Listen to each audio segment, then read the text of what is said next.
Good morning, good afternoon, good evening around the world. My name is Doug Brunke. I'm the founder and CEO of Global Chamber. This is a topic that's near and dear to every person in the global tribe. How do we have more impact? How can we be better leaders? And one of the things that continually inspires me every single day to come into work is that the global tribe are leaders. A lot of the characteristics of at least what I consider to be leadership, I see every day in our global tribe, and it inspires me to be better and to have a greater impact. And so we do this topic quite a bit at Global Chamber. This one is a little bit different and I think extra special because we have 5 experts on leadership who are going to chat about what is leadership really. And we're going to start out with the famous or infamous and certainly extraordinary Barry Berman.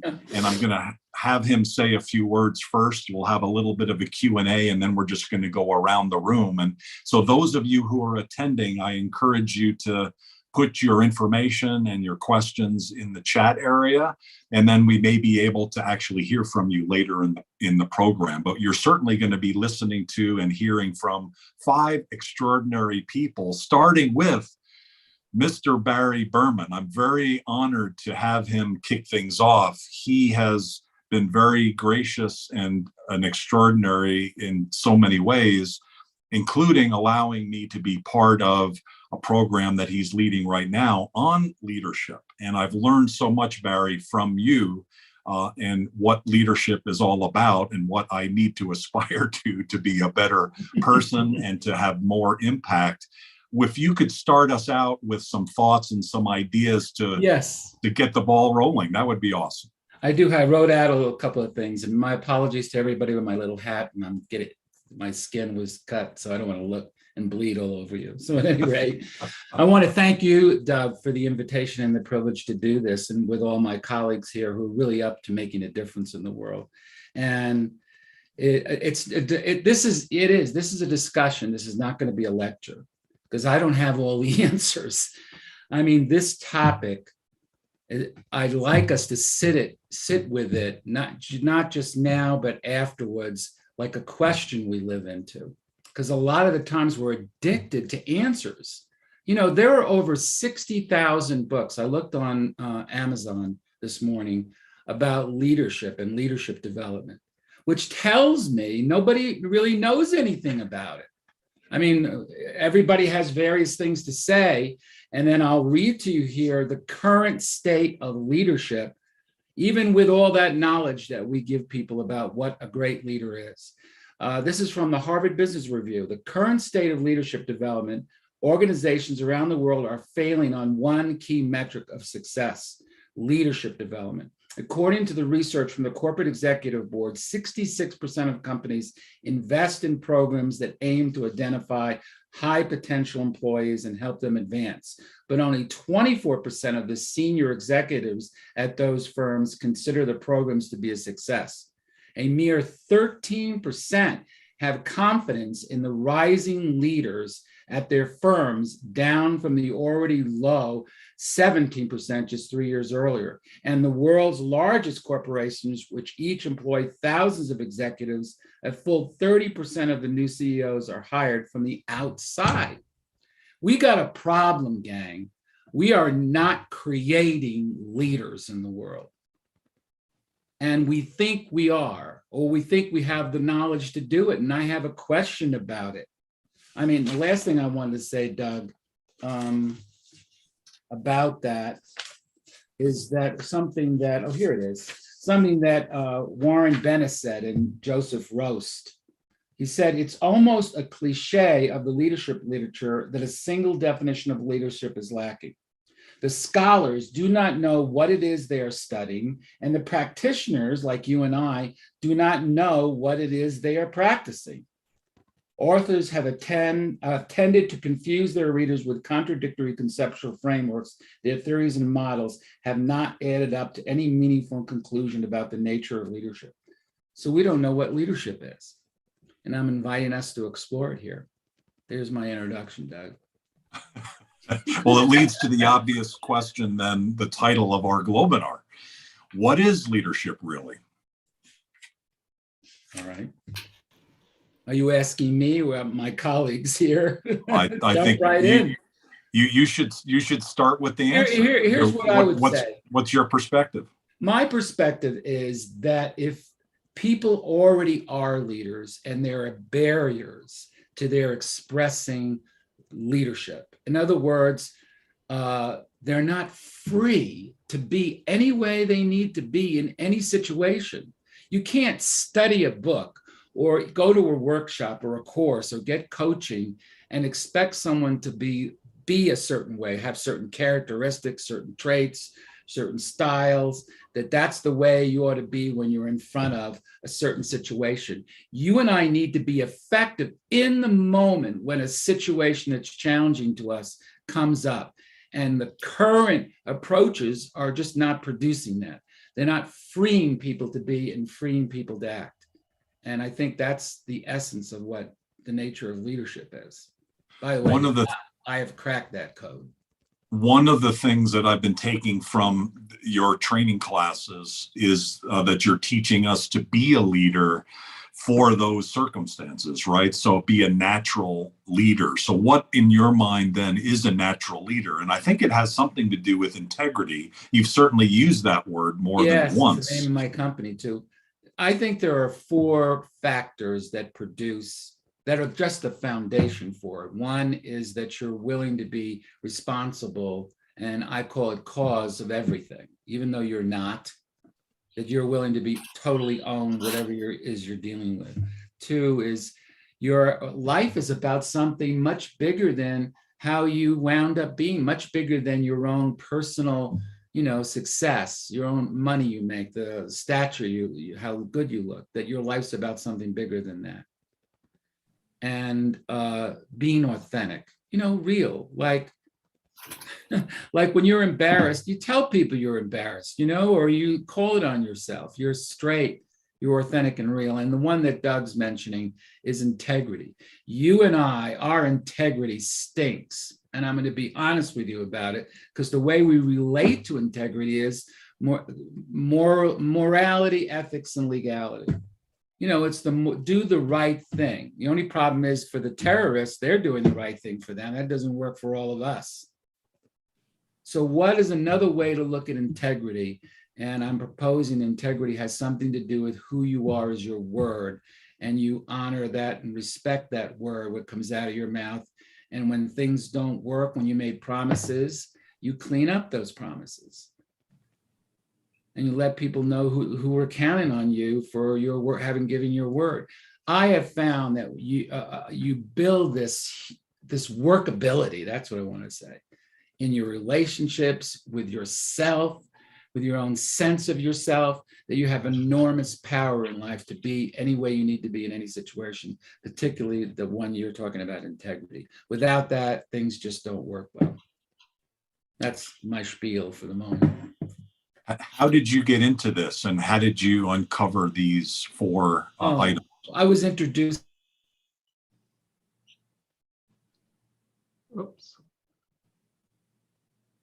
Barry is frozen. On my end? Oh, okay. Uh-oh. Yeah, we caught him in a very compromising position. I'm sorry, what happened? You got locked up. Oh, is my okay now? Yeah, but you'll need to start from the beginning of that question. Oh, and the question was how I got involved in this is I met Michael Jensen, several other people who have been working on this for the last 15 years, and took the same course you did, Being a Leader and the Effective Exercise of Leadership. And I really got into the whole integrity conversation. I've been living by it. It really works. It's awesome. Are there mentors or people that you look up to as great leaders to aspire to, or do you think of things in that way? God, Martin Luther King I look up to. The same ones. Gandhi inspires me. Current ones, even though with all the nonsense going around Elon Musk, there's a certain willingness for that man to be out on the edge that I haven't been willing to, I can't think of any others at the moment, but people like that, people who are willing to be risky. You know what Ben O'Rourke did at that meeting down in Texas, that sad event that we all had. He was willing to have the courage to go in front of everybody and say, "We're tired of hearing about praying. Do something." I mean, that took some courage to do that. It was real and authentic. Yeah. That aspect of it. Okay. I thought of you and that issue in particular, and I actually posted it in the Global Chamber LinkedIn group this morning. It was a picture, I got the email, it was of President Obama, and you may remember this happening where he was actually speaking with a government official, and the official had brought his family, and he had 2 sons, and the youngest son was like 5 or 6 years old. And after they all got done, he looked up to President Obama and said, "Is your hair like mine?" And President Obama leaned over, and the kid rubbed his head. And his response was, "Yeah, that's pretty much it." And so I was thinking of, you certainly couldn't do that with Trump, right?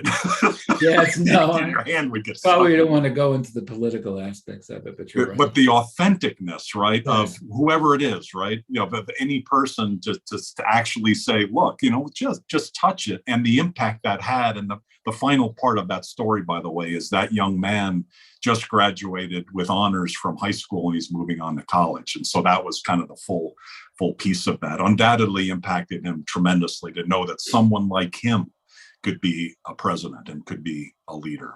Yes. I'd like to open up the floor to any of the 4 other experts in the room. And maybe what we'll do is have you just start with any response or any additions or any additional thoughts, and then we'll make sure that we introduce you along the way. And if we leave something out, please let me know. Perhaps certainly not someone who's shy. She's incredibly fearless. Jacqueline Wales is another person of the 5 here that are just so impressive in what she's been able to do. Originally from Scotland, now in the Bay Area, and she helps people understand themselves and how to have more impact, and certainly not necessarily to be fearless, but to work through the fear. Thank you, Jacqueline, for all that you do. Do you have any comments on what you've heard so far, or anything you'd like to add? Yes, thank you, Doug, and I appreciate that. And you're right, we're not all of us fearless, but we all have fears, and we all have to work our way through them. But I think leadership for me depends first and foremost on self-awareness. That the issue of self-awareness, and see a lot of nodding heads here, is critical to really getting people to connect to the idea that if I know who I am and I know why this matters to me, then I'm going to lead far more effectively. But essentially, leadership for me is stewardship. It's about how can I be a steward of not only the organizations I work for, but the people that I am entrusted with. And there's a key word right there, is trust. We have to develop that trust, and the integrity piece that Barry talked about, absolutely, that authenticity, that sense of knowing who I am, what my strengths are, what my weaknesses are, and being willing to show that vulnerability becomes a real driver for people who are in leadership positions. And as was rightly said earlier, the state of leadership in the world right now is dreadful, really dreadful. And organizations are not putting the time and their money into really investing properly, because to Barry's point earlier, programs are being introduced and they expect people to just take it in and go forth and be better. But it doesn't work that way, because we're changing thinking, we're changing behavior. And anything that involves changing behaviors takes time. And if you don't have accountability, it isn't going to work. Or at least it'll take a lot longer to work, is my opinion on this. So I'm very, very strong on the idea of self-awareness. Number one, teach people how to get in touch with who they really are, so they can really identify their values, really understand their purpose and why they're here, and then ultimately bring their best self to whatever it is that they're engaged with. So that's really what my work is all about, is helping the individual first and foremost.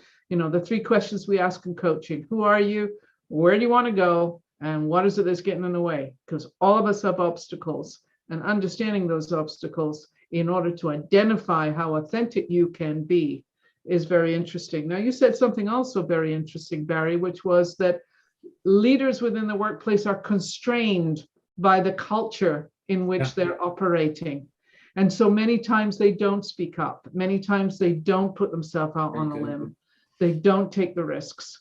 And what we have to do as leaders or as leadership coaches or consultants, we must help those people to understand how to do that effectively, which I'm pretty sure is what your programs do, all of you. But I think this is really a key issue. And as you said earlier at the beginning of the hour, Doug, we could talk for hours on this because I can get on my soapbox and go for it. And I also want to point out early in the program that both Barry and Jacqueline both have programs that are coming up that you should know more about. We'll make sure that all of you get a link. And if you would like more information, I'm guessing maybe everybody on this call may have programs that you should know about. Let us know what those are so that we can help disseminate that. Before you give up the stage, Jacqueline, on this particular question, I'd like you to answer one more question, because I asked Barry, who does he look up to? And I kind of was thinking in the back of my head, he's probably going to list out men. And sure enough, he did. 3 or 4 men. I'm guessing there's a woman that could be a leader. And when we think about women leadership, and something you said, Jacqueline, also about time, that it takes time. 200 years ago, if we said, who is a leader, our perspective on it probably has changed. And we're now at a point where women can be leaders, right? No question. I mean, there's an enormous amount of women leaders in the world who I think are doing some good work. I mean, you mentioned Obama earlier, and I think Michelle Obama is a great example of someone who cares and someone who really does put herself into the leadership role for women. Of course, we can always go to Oprah Winfrey as an example, in terms of how she's led women. But if we look at government figures, look at the Prime Minister of New Zealand, for instance. Her work has been phenomenal, and she makes, and names are not coming to me, but I definitely respect her a lot in terms of how she comes forth. She's very upfront, she's very outspoken, and I think that we can definitely look to those types of examples in the world, because I think, frankly, the Dalai Lama said many years ago that the future of the Western world will depend on women. And when I heard that quote, I thought, this is absolutely right. Because frankly, as a woman, I think men have really messed it up. And, we've had something to do with it too, by the way. I definitely want to take culpability here, because not enough women speak up. Not enough women raise their voices. Not enough women are taking leadership roles because they're dealing with a patriarchy that doesn't make it easy for them. So, and Jacqueline, I just want to underscore that women are much more powerful than men, in my view. Yeah. And they really empower the heck out of them if they're willing to be empowered. Yeah. And I think that's the piece we need to encourage them as in our work. We need to encourage more women to truly be more fearless, in my language, because that's about taking risks. And I like to say being fearless is not the absence of fear, but the courage to take the next step. And that's what we have to engage in, is the courage. And you're women on this call. I'd love to hear from you too. And Derek, nice to see you. We'll hear from them. I would like, though, to build off of something you said, how men have kind of messed it up. And so, Derek, I think you and I have an obligation to state kind of our position. Derek Banga is a regional director for Alpha Group. He's also the executive director for Global Chamber in Kenya. And Derek, you just are such an impressive person within the community, and really appreciate all that you do. Have we messed it up? And what's your perspective on this topic? What would you like to add? Well, first of all, thank you for having me, and I'm delighted to be here. Such wonderful company and esteemed leaders. To answer your question, Doug, I will say yes and no. Yes, certainly, the men have messed it up. But I also believe leadership is not necessarily about gender. Now, Jacqueline, you mentioned the Prime Minister in New Zealand. I believe her name is Jacinda Ardern. She is, I think, the role model for leadership, certainly in terms of politics, for this generation. So I will tip my hat to her. And in fact, I remember as you were talking about leadership and the role gender plays in leadership, Jack Ma was speaking at the World Economic Forum a few years ago. And he mentioned, and in fact, there's an excerpt that there's a wonderful video clip of him talking about that leaders need the 3 Qs. He calls them the 3 Qs to bring to an organization. So first of all, he talks about IQ. Clearly, you have to have the talent, you have to have the qualifications. And then he talks about the EQ, emotional intelligence, that leaders need to bring to the table. And actually, that's an area that I am particularly interested in. I do a lot of coaching and teaching on emotional intelligence. And then he brings a 3rd Q, the Q of love. He calls it the LQ. And then he goes on to say that if your organization doesn't have women, that there tends to be LQ missing. So this is where I agree with some of the things that you said, Jacqueline. And I think all of us, whether we're men or women, we need to bring that to the table. But I want to touch on something. And all of you have mentioned this, self-awareness, absolutely. There is this thing about average leadership, which we have come to accept. Average leadership. Think about your favorite restaurant or a spectacular dining experience. You go out to that restaurant, the food is wonderful. What words would you use to describe it? You know, awesome, great. And what makes that experience of dining at this restaurant great? Good service, great food, you know. And then think of the opposite of that, an awful dining experience. And what goes into an awful dining experience? Well, maybe poor service, poor food, and so on and so forth. But the majority of us are actually used to going out to restaurants or going out for dinner where it is an average dining experience. Nothing spectacular, nothing to write home about, wasn't great, it wasn't horrible, it was just meh. And I think for a lot of organizations, the leadership falls in, and I wish I could show a chart. So if you had a chart like this, the bulk of that people who are in management, leadership, senior management, fall within that band of average leadership. You have a few superstars, maybe you have a few people who are clearly not a good fit for the organization in terms of their leadership, the way they lead. But the majority of people, that huge percentage is that average leadership. And that's where I think we need to be able to move those people from average to great. Yeah. That is the tipping point right there. And by the way, for a lot of those people within that average band, it's not a lot. If you look at a tap of hot water, or even a shower, hot water, you can use it to shower, you can use it to wash the dishes.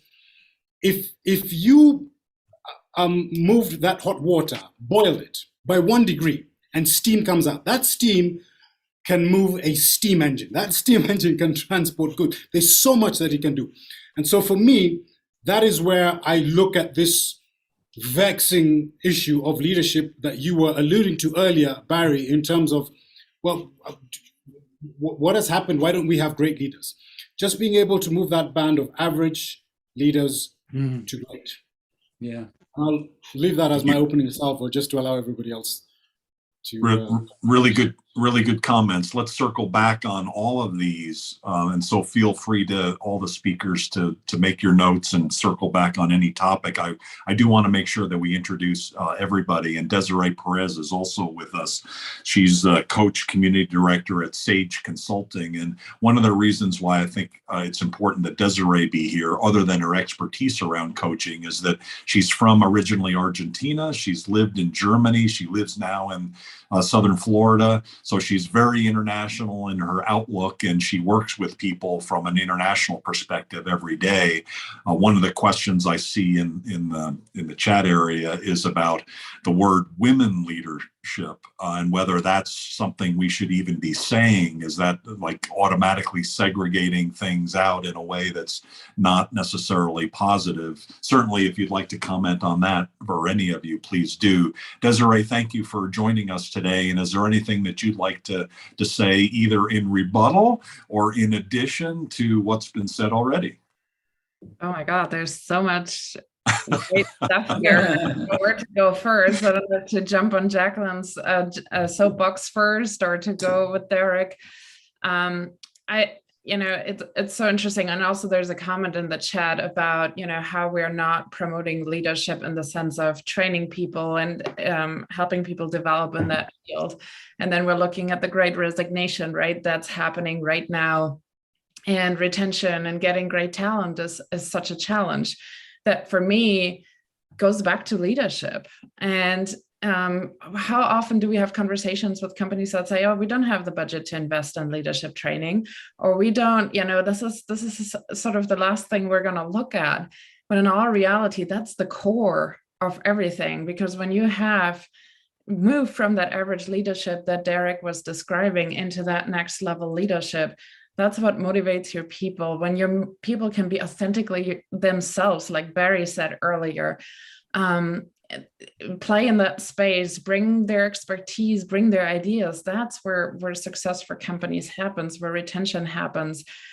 People nowadays want to be part of the solution. They want to be heard. They want to be bringing in their expertise and their ideas, and we have to give them the room. But for that, we have to have that leadership. And now, going back to what is actually leadership? And I think Jacqueline pointed it out so great in terms of the self-awareness. I always talk about it with my clients and customers about, it all starts with self-leadership, right? How do we lead ourselves, and what do we understand about ourselves?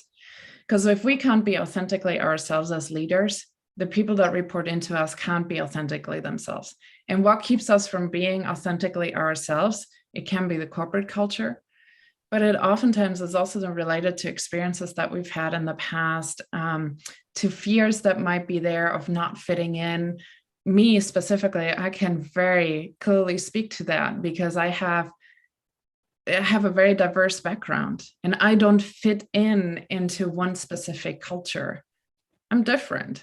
And it took me a long, long time to be able to say, I'm good with this, and this is authentically who I am. So as leaders, we also have an obligation then to say, whoever you are, you're allowed to be who you are, and we appreciate you and we value you for that. So I think, it all starts with discovering ourselves, discovering what stands in our way, to Jacqueline's point, and then how do we bring that into corporate cultures? Wow. Something you said there really resonated with me, in the sense of, I think many of us in the global tribe have reached that point. Like, I'm not like anyone else. Like, there's very few people that have a similar. So how can you be a leader of people who are not like you? And I don't know the answer to that, other than maybe some of the things that you guys have spoken about. Thank you for sharing that. Let's introduce Aparna Ranadive, and then let's just open up the floor, and feel free to jump in at that point. Aparna has a company called Practical Magic, and she is an expert on leadership as well, and helps companies address leadership within the firm. Undoubtedly, she's faced the issue that you raised, Desiree, where companies don't want to invest, or don't choose to invest in leadership, which is very short-sighted, because in the long run, it certainly makes a lot of sense. Aparna is also the executive director for Global Chamber Mumbai. It's also 10 p.m. on a Friday night in Mumbai. So Aparna, thank you so much for joining us a little bit late in the week, a little bit later for you. What would you like to share? And thank you for all that you do. Good evening, Doug, and good morning to everybody else from Mumbai. First and foremost, I'd like to thank Doug for having included me in this panel. This is a panel of absolute experts, and I, in all humility, I must say that I'm not a shade close to any of you. But I will, for me, leadership is what I have seen, what I have learned in over the last 26 years of having been in the corporate as one of the senior team members in many an organization. And also, so I think I will take certain points from each one of you. One is to start with. Barry very clearly mentioned about the fact that leadership is all about trust. You need to have leaders need to have followers, so for them to be called leaders. And how will you have followers? In my mind, if you have people who can trust you, and I go to the other extreme, coming from an armed forces background, to say that if they can trust you with their life, if that's the level that you've got with as far as your team members is concerned, I think that's leadership. The other extent being that I also see that while we talk about leadership development not being a center of a lot of initiatives taken by the organization, especially today, and more so from I can speak more so from an Indian perspective, that the lockdown has really not been very kind on a lot of organizations, and to that extent, it's only now that we've started corporates have started opening up their purse strings, and leadership development is really not the key focus area, and therefore, but that's it's a very myopic view, in my opinion, because unless the world has changed for us, definitely the world changed over the last 2 years, 2.5 years, and what we're looking for in the future is definitely not what we saw in the past. So to sort of take on from Desiree's point, that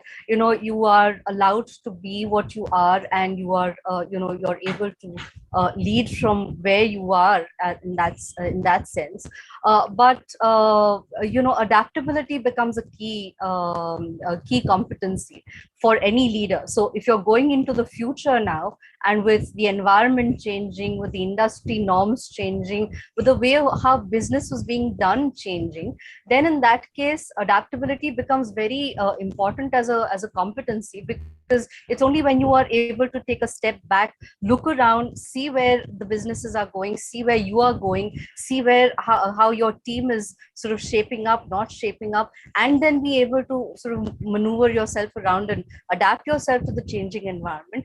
That then becomes a very, very key and critical way of looking at leadership, in my sense.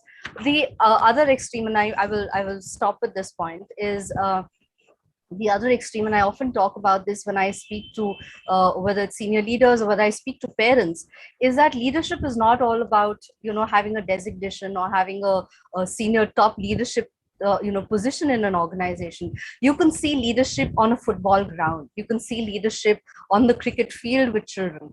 I was watching a video sometime back, and there was I think it was a British team, of kids, hardly about 7-8 years old, and they were playing football or soccer.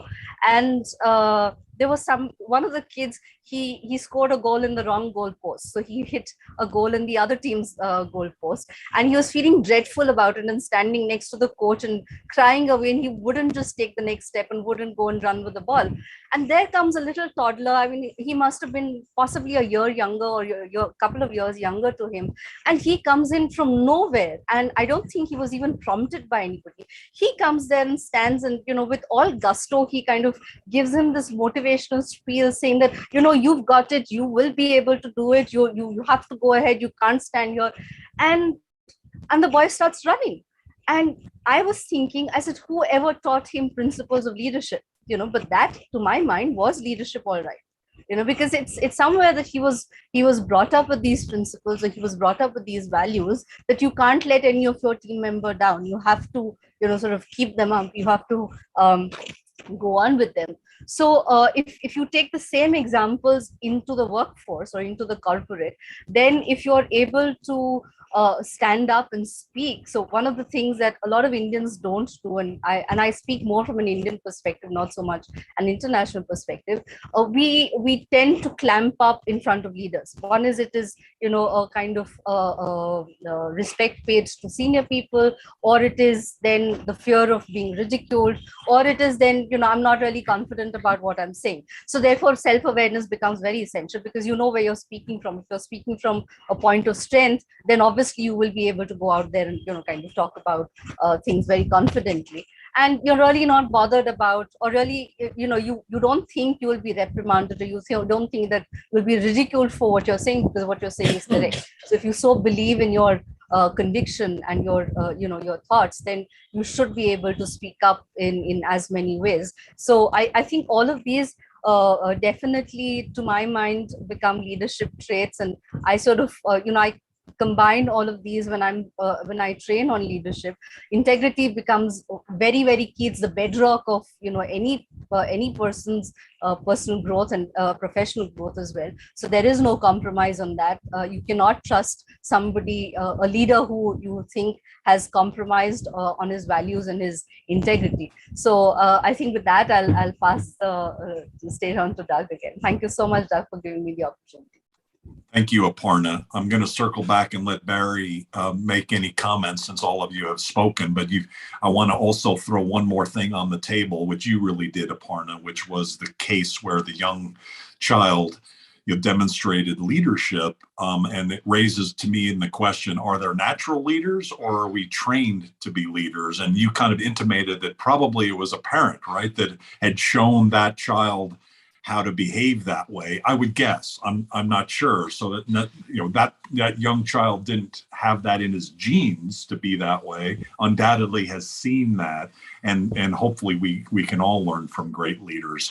Barry, what are some of your responses to what we've talked about here? Well, I think I underline what Jacqueline and Desiree were both saying about awareness. I might say it a little bit differently, of having the people really discover for themselves what it is you and I are teaching them. Because if they can't translate, the problem is, the difference between informative learning, which is about giving people information and having them somehow internalize that information and change their behavior, that doesn't seem to work well. But transformative learning has something to do with revealing the beliefs or the concepts or the assumptions that you and I hold so dearly. Back in the 4th century, everybody knew the world was flat. They didn't question it. Or there were such things as spirits that had you do this, that, and the other thing. That you've got to discover for yourself.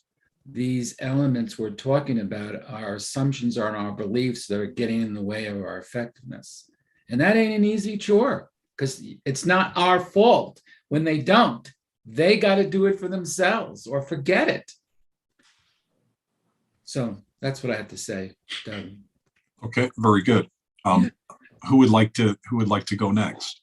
I'd just like to weigh in on the story about the young boy in leadership. I've been watching Gordon Ramsay's Master Chefs Junior, and he's got these kids between the ages of 8 and 10 or 12, creating, it's a competition. So it's really about who's going to be Master Chef Junior. But what is really fascinating is that when they have the team challenges and somebody's got to be the leader of the team, you really get to see in microcosm how bad they actually are, or how good they are at giving instructions, at making sure people are still on task, that things are getting completed without getting into a rabble about it, which frequently occurs because there's usually 1 or 2 members who want to do it their own way. And so therefore the team isn't cohesive as a whole. But as an observation in terms of leadership, some of these kids as young as 8 years old are astounding, not only in their skills in the kitchen and handling fire and all kinds of stuff like that, but in their ability to translate what it is they're doing and tell someone else to how they can be performing as a team, working together. And I'm watching this and I'm going, these are leaders in the making. They are definitely having put themselves, because it's an incredibly stressful process that these kids are going through. If they're going to survive this, they're going to be really amazing leaders because they know how to work with others at a very early age. And I think that's a piece that we have in our educational system too, is when we're trying to get people to collaborate, because let's face it, leadership is about collaboration. Bottom line, it's not about top down, but how do we work this together to get the results that we're all looking for? So as an example of what Aparna was saying for young kids, I'm finding it fascinating. Although after an hour of hearing these kids screaming at each other, I'm like, done. Get out of here. Are you saying that that's the way they're wired, or the way they're brought up, or some I think combination it's of a that? combination. I think there has to be some influence from the parents. You know, I mean, even their language skills are very sophisticated. So I think there has to be a lot of influence from the outside on this. But the fact is that they're taking in the lessons, they're understanding it. But the point being, and I think it's well said, leaders generally are not born. They're made. And I think every one of us would agree with that. Yeah. And Yeah. so it's our job to help make those leaders, as I like to put it, better people, because ultimately we all want to be a better version of ourselves. And how can we facilitate that? That becomes the question. You're all involved in that art. What other comments do you have? I think that's really what comes up for me at the moment in terms of, you know, how we are dealing with leadership. Leadership, as I said at the beginning, is definitely struggling at this point in time. And it was said earlier, many companies, organizations are going, well, we don't have the budget for it, so we're just going to have to figure out how it works. No, that doesn't work. You have to be invested. Just as your leaders have to be invested in their followers, you have to be invested in your leaders. And for too many companies, that's not the case. I see this all the time in the work that I've done. Yeah. Derek, I think you are about to say something. Yeah, I was just going to talk a little bit. I think this touches a little bit what Jacqueline is talking about employee engagement. Now, we don't have the great resignation as it is taking place in, say, America or other parts of the world, necessarily here in Kenya. But the stats, I think, are still the same. 79% of people leave because they don't feel appreciated. And it's about this thing, psychological safety. You know, I remember reading this. Google set on the quest to find the perfect team. So they went to every single country they're operating in. They talked to every single team. And, you know, it wasn't the who that mattered. Yes, people needed to find that they were, that they were working on something that perhaps had structure or had clarity, or that their work made a difference. But the number one thing that they found out was this thing called psychological safety. In other words, team members feeling safe to be open, to be vulnerable, and particularly in front of leadership and managers. So this thing called psychological safety, where your team feels that they can come to you, that they can give you strong feedback without repercussions, I think ties into this conversation. Very much so. Interesting. Yeah, I mean, there's I don't know what everyone else thinks. Sorry, I just. No, I May I jump in? It's really important. Yeah. No, Sure, Jacqueline, you can complete, please. Amy Edmondson wrote a book about the fearless organization. Fantastic book. That's all about psychological safety, and it's worth a read. And I see the heads nodding, but anyone who's listening to this, check out Amy Edmondson on fearless organizations. She lays it all out. Sounds good. Aparna, you had something to add? Yeah, so I was talking more from the psychological safety perspective, and which again brings us back to the same point that perhaps Desiree was talking about, that there is a culture created where you have the openness to speak, or you feel safe to speak up your views and what you think about, whether it is the organization strategy, whether it is the organization itself, whether you're talking about the manager itself, or so there is that safety within the system. And I think somewhere leaders become responsible in a huge sense in terms of creating this culture as well, because they are the ones who are really influencing the culture, really creating the culture. In a lot of organizations, you have a top-down approach. So the way the leaders behave is what really gets translated down, and the managers or the subordinates, they sort of pick on those traits and those trends and say this is how the culture. And that is the fine thread that really runs across the entire organization. And one thing leads to another, and that's how the culture is created, isn't it? So if as leaders, I think there is a huge responsibility on creating the psychological safety, creating the culture in the organization, and being responsible for it. That is what also drives engagement, like Derek was saying, that how do you actually have employees engaged with the organization, that they're willing to work and have a sense of ownership to the organization to make sure that the organization or the business really grows. So it's a larger purpose than just my own individual growth or safety in that sense. So I think that it sort of is intertwined in my. You've each talked about certain pillars like authenticity and integrity and trust and safety. And I'm wondering, though, maybe Desiree, this would be for you, given your being born in Argentina, working and living in Germany, and then around the world, really. There are nuances relative to culture as well, aren't there? Besides these fundamental things, to get to these pillars, there is a cultural angle to it as well. And how do leaders I was going to say the word manipulate, but that's probably not the right word. But how do leaders address those issues on the intercultural side, or do they need to? I think very much so. So it's such an interesting point that you make, Doug. I can really speak from personal experience here. I spent so much time in Germany. The culture in Germany is very much direct, right? I have feedback to give. I give it directly. Nobody thinks really, oh, this is a personal attack to myself or anything like that. You just say it and you move on, and that's it, right? And likewise, in the German culture, you generally don't tend to build relationships or friendships, I should say, in the workplace. And then when I first came to the US, I struggled with that. I saw people becoming friends in the workplace, and I was saying things, and then I would get feedback about that it might come across harsh. It was never intended to be harsh, but that was my culture in the moment. So I think gas, but it's old gas. I had. Sorry, Doug, you're not on mute. Doug, you need to be on mute, hon. There you go.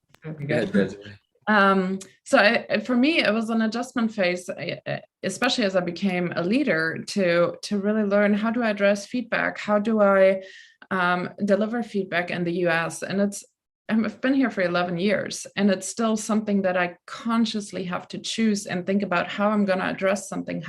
What are the words that I'm going to use? How am I going to go about this? Because my DNA is very different. And so I think as a leader in the US, I have the responsibility to learn and to adapt to that, and still somewhat keeping my own way in this, because we talked about authenticity. We also don't want to lose that. So it goes back to what our partner said, that adaptability.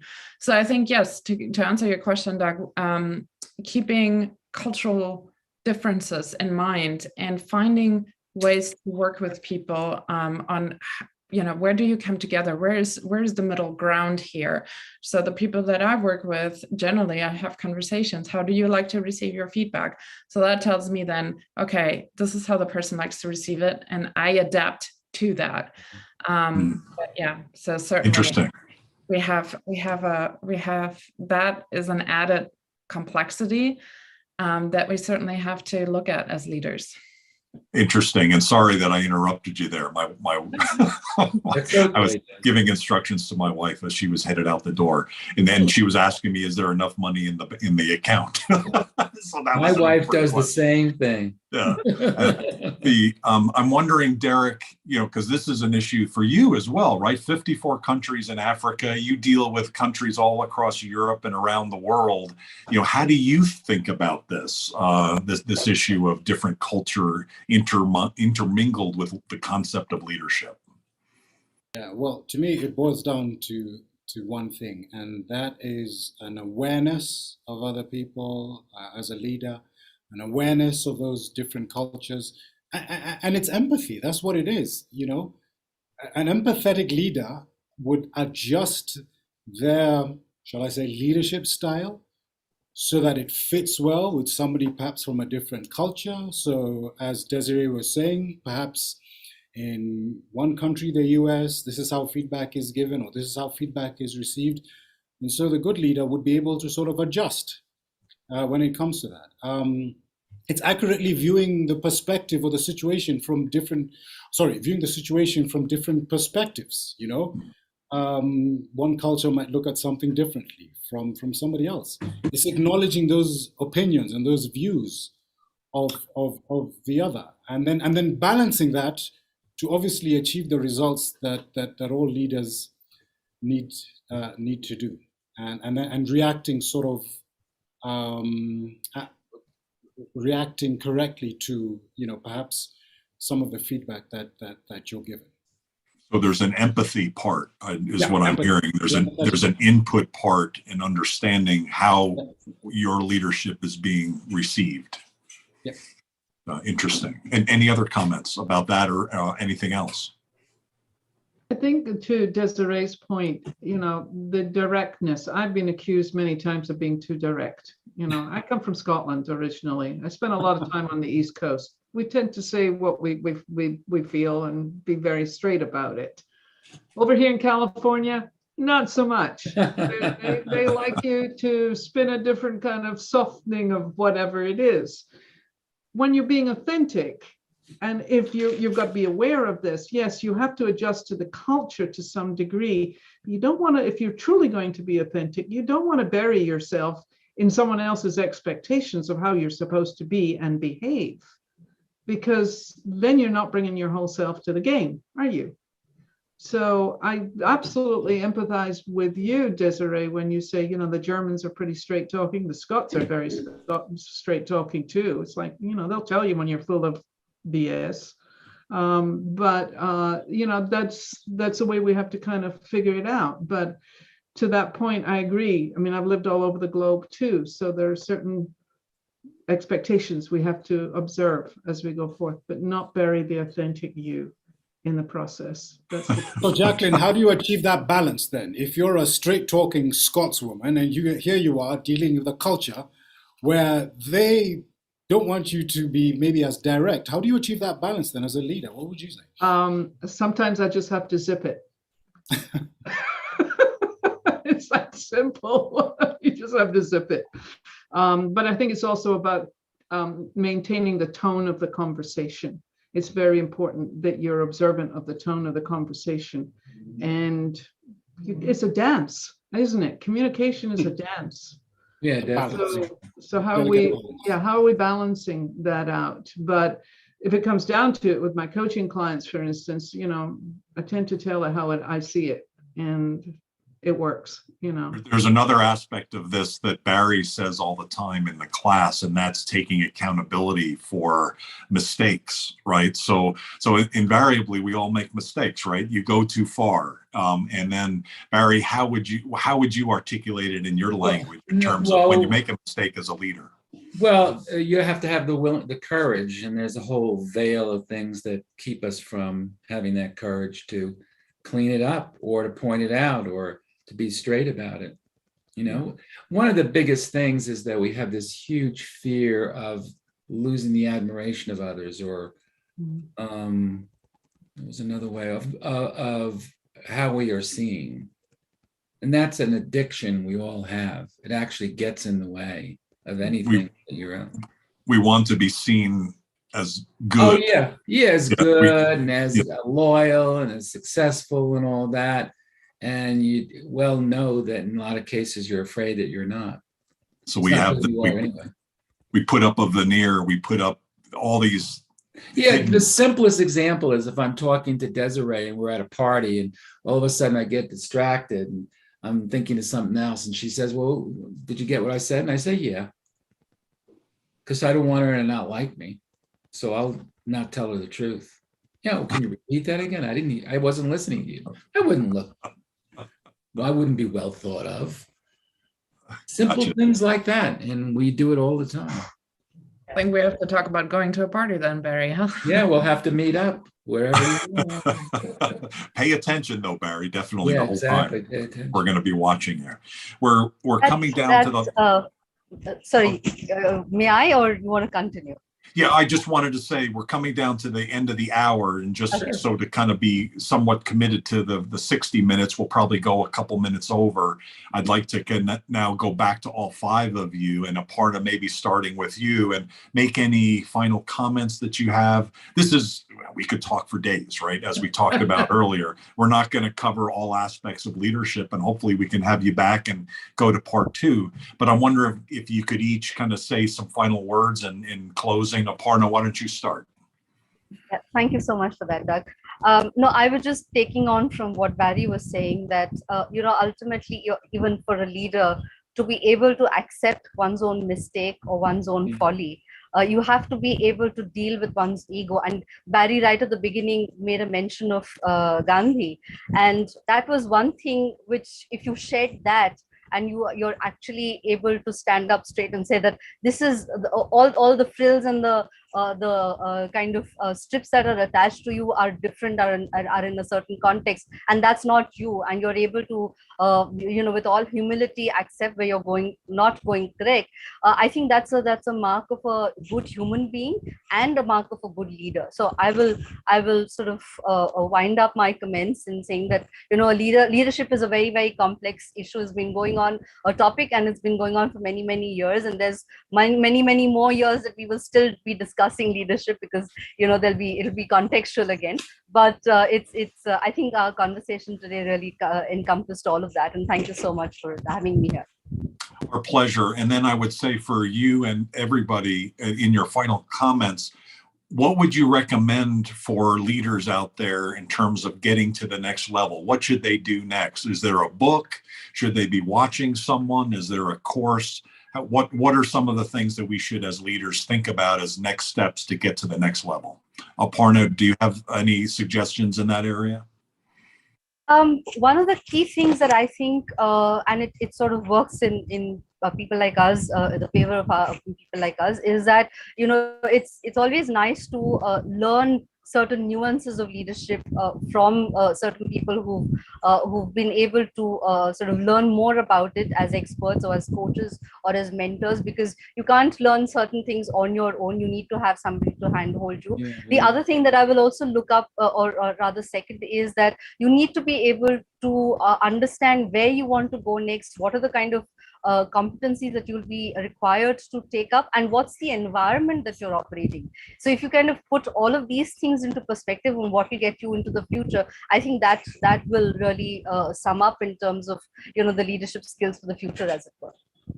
Thank you. Derek, from your perspective, any closing comments, and then what should a leader do to get to the next level? Yeah, to me, what would be the competitive advantage to your organization, shall we say, if more of your leaders demonstrated their best qualities in terms of leadership? And there is a fantastic book called Good to Great by Jim Collins, and it talks about how organizations go from good to great. But the examples that he uses there for leadership, I think, are wonderful. Think about it. What would it mean to improve how your team connects, how they communicate, how they collaborate, moving people from indifference, inspiring them, which is the job of every leader, and moving them and empowering them? I think, to me, that is the challenge that we face as leaders. Absolutely. Thank you. You mentioned earlier about how most are average and they need to move to great. So I actually was going to suggest that the next book for you, Average to Great Leadership. The Good to Great, I guess, is maybe a trademark. So maybe that's not so good. So thank you for sharing all of that. Desiree, any comments? And then in terms of any final thoughts or other ideas for leaders to take the next level? I think one thing that Barry just said a while ago, I think in the many conversations that I've had with leaders globally, there's one thing that most of all of us look for, which is acceptance. And the thing that we most fear is the fear of judgment, right? Like Barry said. So keeping those things in mind, and in terms of what to do next, I think one thing to really realize is that this is a lifelong journey.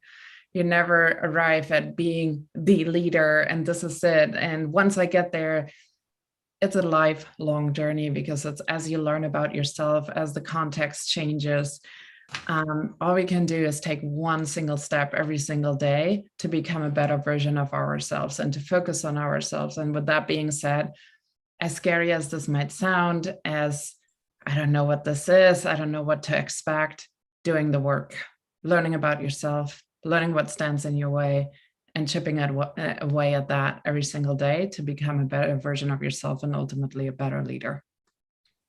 It almost seems, from what you're saying, it reminded me of, as we move into positions that have more impact and we're able to make more impact, we almost get more people judging, and so the ability to let that slide off, the discussion of, what input do I take and what input do I let slide off so that I can be a better leader? I don't know the answer to that. It depends, right? But thank you for bringing that up. Yeah, and I'm going to say one last really quick thing about that, right? Oftentimes leaders say, well, I just prefer not to do anything. And my question to that is, when you don't do anything, how many people judge you? And it's still the same, whether you do something or you don't do something, you're always judged. So you can choose, right? Am I going to be judged for not doing anything, or am I going to be judged for doing something? So I think just to keep that in mind to allow you to create forward movement. Awesome. Jacqueline, what do you think? So my final thoughts are this. I'll go back to Aristotle, know thyself. I will always come back to developing self-awareness. When you know who you are, what you stand for, what really matters to you, and you can bring that entirely and bring your entire authentic self to whatever game you're in, then you are going to be a better leader as a result of that. Because you will develop your empathy, you will develop your compassion, you will understand how to collaborate more effectively with people, because you kind of keep your ego out of it. So that piece about judgment, absolutely. We're all afraid of judgment. It's the reason why we don't speak up and talk about whatever it is we need to talk about. So, we're talking about, well, I'll just bring it up. My program, Transformational Strategies for Success, is all about know thyself. Bottom line, know thyself, because from that vantage point, everything else expands. And that's really what leadership is. That's my opinion. Is there anything scarier, well above judgment by others, is knowing yourself and facing the foibles and all the weaknesses and all the things that we hide from others and that they're afraid about ourselves. And so thank you for bringing that important concept. And I look forward to your training next Monday. Do you still have openings for that? I do. I'm still looking for people to participate in this pilot program. And so anyone who's interested, please go to the website, jacquelinewales.com, and take a look, because right now it's a hell of a deal. And I'm open to exploring and discovering what I can do for you. I had one of the things my wife has been on me on is going to the doctor after a few years. And so I set up an appointment a month or so ago at the time of your session next week. So I was fortunate to be able to reschedule that for a week later. She slotted me in. So I was able to do both. So I'm looking forward to that. Excellent. Barry, you've got the final word, young man. What would you like to share? Hey, well, I support what everybody else was saying. I think you should do everybody's program here. And it has to do with Desiree saying that if you don't do anything, you and I have a predictable future. You ever notice that? We wake up in the morning and I see the same person there in the mirror. Well, that's not the same person, but that's how we see it. We have the past filtering our future. So if you don't do something, self-awareness, discovering yourself and promoting my program, I put it in the chat too, of course, life's going to look the same because we all have these blind spots that we can't see what's running the show. So the invitation is to take on whatever you can take on, whatever calls to you, and that will make a difference in who you are for the future. It has been for me. I think that says it. Doug, it's been a privilege doing this with all of you, really awesome people up to making a difference in life. And that's really what it's all about, right? You know, how can we each make a difference and then hopefully help others make a difference? One of the most impactful things in my life was when my father died. I was living in Japan, and I flew back from the States because my mother said, "You better come." I arrived at 10 o'clock at night in Frederick, Maryland, and stayed with him all night for 8 hours, just held his hand. And then he passed away at right around 6 a.m. And it made me think a lot about why are we here? You know, and especially as I was holding his hand and his body just became lifeless, and is just the what happens at that moment, maybe some of you have been through, is just the body just relaxes, and his legs, which had been up, just kind of stretched out, and is like, that's the end. And one of the things that he had always talked about was starting his own business and doing this and doing that. And he did almost none of that, you know, which was like, oh my God, you know. So certainly one of the things I learned from all of that was that we're here. Why don't we make an impact? Well, let's do something. Let's make a dent in the world. It's frustrating as hell, you know, because change does not happen as fast as it should. If you get a chance, definitely check out the documentary on George Carlin. And he was a brilliant guy, just amazingly brilliant. And seeing him go through multiple stages of reincarnation of his career and what he's done, and then at the end being quite angry. He was very angry. Like, wait a minute, why isn't the world changing like it should? And I guess from all of that, from my father and from George and from other experiences, is that, you know, all we can do is what we can do. And all of you bring to the table skills and training and coaching and ideas and thoughts that make us better. So why not be better? I second what you said, Barry. Let's all improve ourselves. Let's continue to do that. There's nothing wrong with that. There's nothing wrong with us in doing that. Let's all make a little bit more of a bigger dent in the world. And thank you all for being here and for making all of your dents. We appreciate those in the world. Thanks, everybody. I'm sure we're going to be speaking again soon. Take care and have a great Friday and weekend. Nice to meet everybody. Good weekend to you. Bye.